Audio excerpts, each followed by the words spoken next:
Let's get more analysis now. We can speak to Dr. Shashi Tharoor, Indian Congress leader and chairperson of the Parliamentary Standing Committee for External Affairs. He joins us from Thiruvananthapuram. Thank you very much indeed for joining us, Dr. Tharoor. Let me just start by asking you a very simple question. Are India and Pakistan on the brink of all-out war?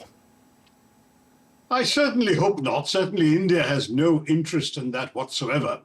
All India wanted to do was to make it very clear that people from Pakistan can't just come across the border, kill innocent civilians who are just enjoying a tourist holiday and walk back across without having to pay a price for it. So all India did was react in self-defense to a terrorist outrage. And India did so in an extremely careful and calibrated manner, and making sure they struck only known terrorist bases and headquarters, did so only at night when there were likely to be no civilians wandering around the streets, and did so while very carefully avoiding striking any government or military installations in Pakistan, very clearly signaling that this was not the first salvo in a protracted war, but rather a one-off reprisal for a terrorist attack.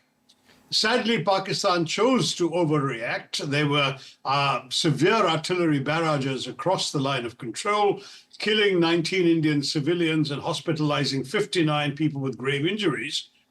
India only retaliated also in kind with artillery shells.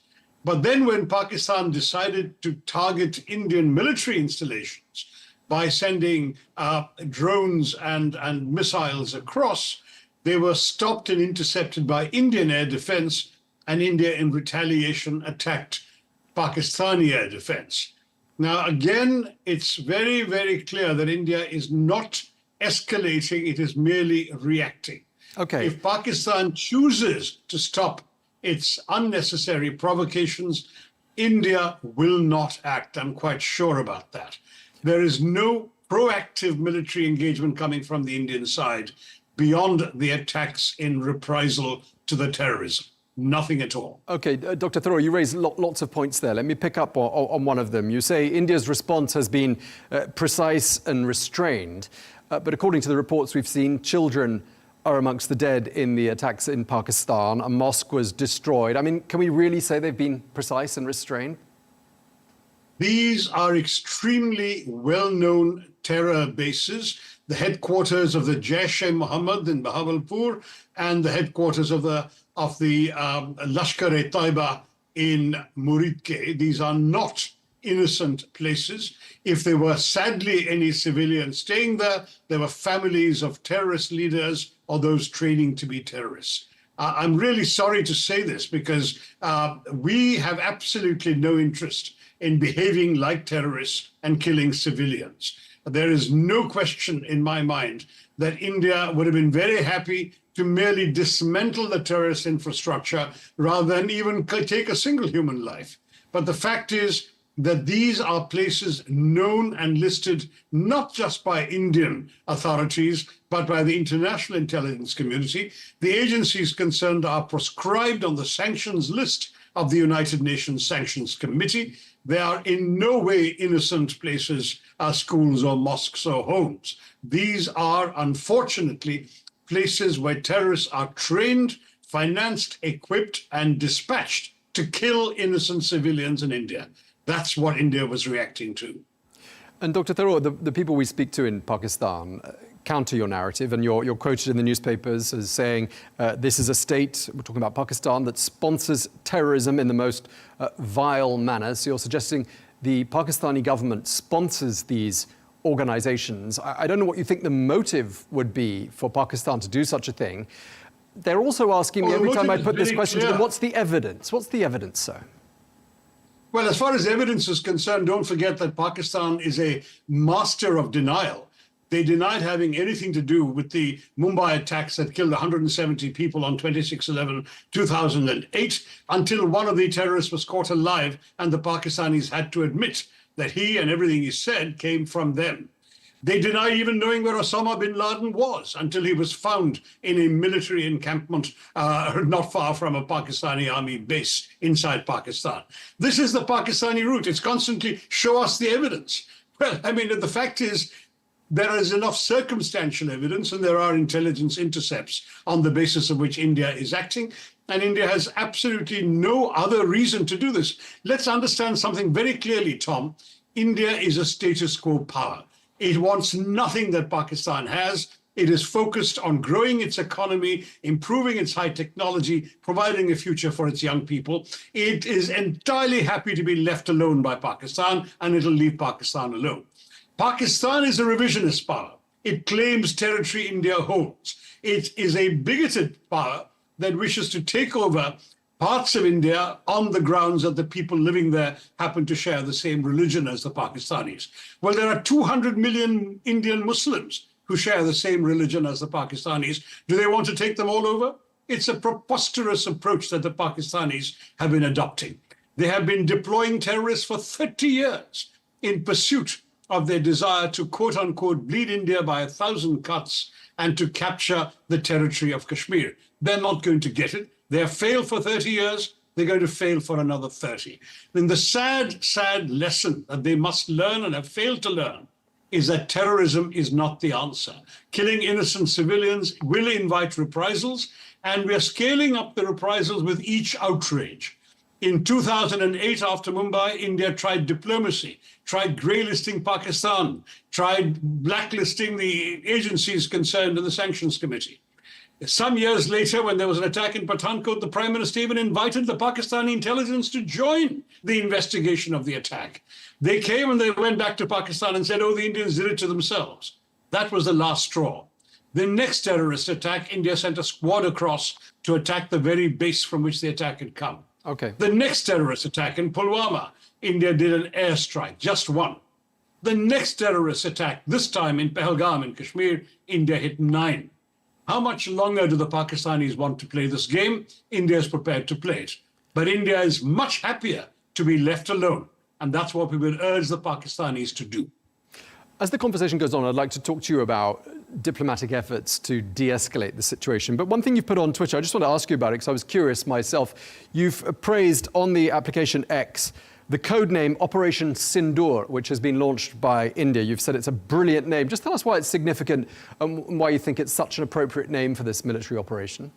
Synindur is the vermilion reddish mark that women who are married put right there in the middle of their foreheads when they part their hair. And the image that was seared into the nation's consciousness after the terrorist attack in Pahalgam was of a newly wedded, now newly widowed bride on her honeymoon, kneeling disconsolately by the body of her slain husband, weeping. In other words, a terrorist attack had wiped the sindoor off her forehead, because only married women wear it. It was a very emotive, emotional term to remind people of what had happened and why this action was necessary, that innocent civilians, including this young woman, and by the way, a few other women who were widowed in the process of the same attack, had all experienced. I might add that at the end of that, there is also undoubtedly the evocative thought that the color of the sindoor is not that different from the color of blood.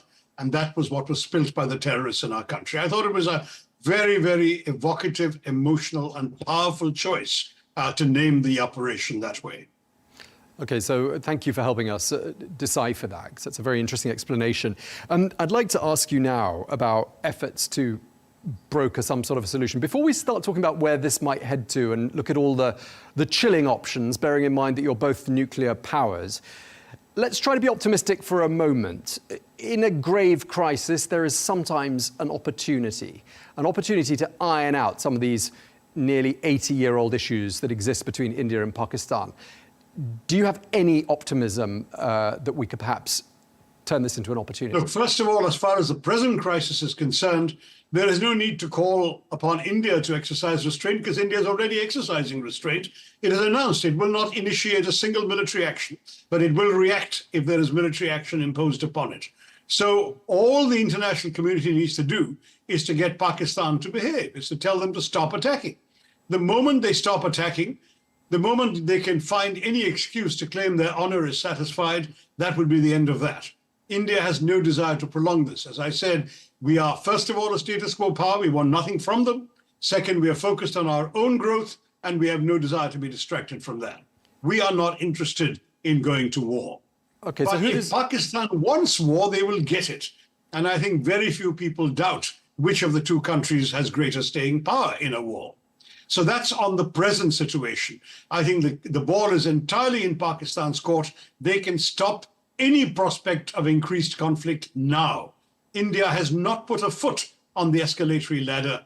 Pakistan has. So that's the first and most important thing to understand. On the larger question, no, sir, we are not going to allow terrorists to allow Pakistan to get what they want, which is to internationalize the dispute and to provoke a negotiation or a mediation to get them what they want. What terrorists have failed to achieve, they are not going to get. It's as simple as that. We could have talked to the Pakistanis. There have been many, many occasions we've tried to talk to them. There were the famous back-channel negotiations for 4 years between Prime Minister Manmohan Singh and General Musharraf. The truth remains, however, that every time these processes of talking have been ended by a Pakistani terrorist attack. No one in India has any inclination to talk to the Pakistanis while they're pointing a gun at our heads. So who is going to talk to them? And we can see about whether and about what we might talk one day. Not now. Dr. Tharoor, who can talk to the Pakistanis and talk them down from this situation and help de-escalate? Who would they listen to? Because it doesn't sound like there's a huge amount of appetite in Washington to get even the slightest bit involved in this conflict. So it seems, though Secretary of State Rubio did say that he was going to speak to both countries' foreign ministers and national security advisors, and if he's done so, I'm sure that the only message he would give is we don't want to see this getting out of hand.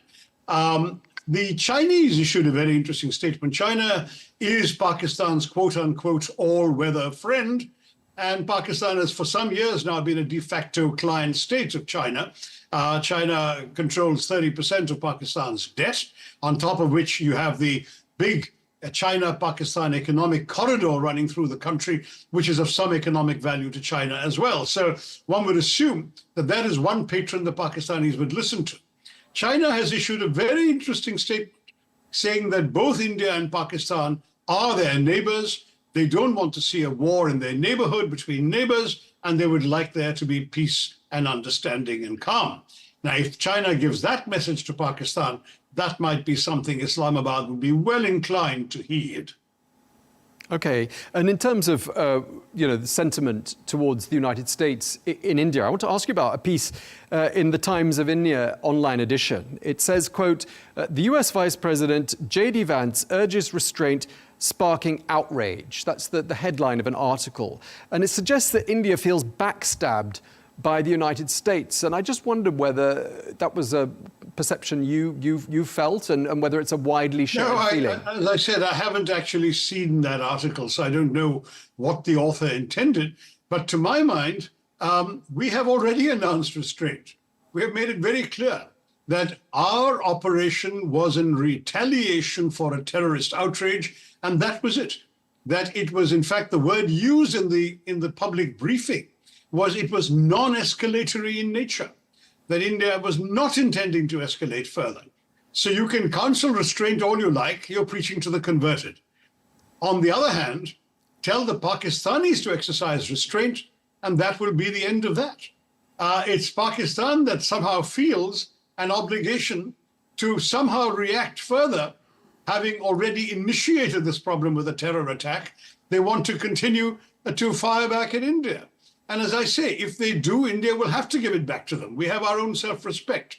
But as long as Pakistan decides that they're not anxious to have an all-out war, they will not be one. If, however, the Pakistani army, which is deeply unpopular in its own country, has decided that they actually do want a war in order to shore up their faltering and tottering image as the savior of the nation, then, of course, the Pakistani military will get what it wants. It gets what it wants in Pakistan anyway, and India is not going to lie back and take it lying down. Okay, I mean, the alternatives to discussion, diplomacy, mediation are pretty chilling. I mean, there is scope here for escalation. There's scope here for miscalculation. Up until this point, has there been any saber rattling, nuclear saber rattling, I should say, on either side that you've detected? Well, they can't be on India's side because India has a declared, published, and long-established policy of no first use of nuclear weapons.